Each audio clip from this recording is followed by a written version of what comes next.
Naningkamot ta no nga ang atong turismo mo prosper gihapon sa kadaghang challenge na atong giatubang. Ato yung gipaningkamutan na ma-align sa environment no na dili gyud ta masipyat niini kay stricto na kayo ang atong mga panggobyerno kung mahisgot ani. So i-balance nato ang tourism ug ang atong environment na dili gyud ni di ta makalapas. Happy ang tanan no.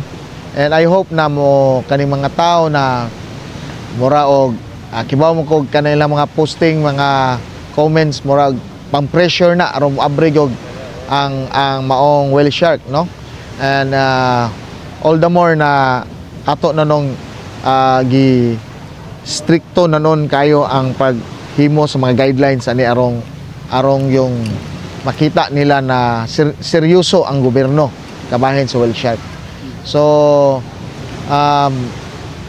I hope na kaning mga tao pod sabton pod nila na kaayuhan atong gibuhat, kayuhan no.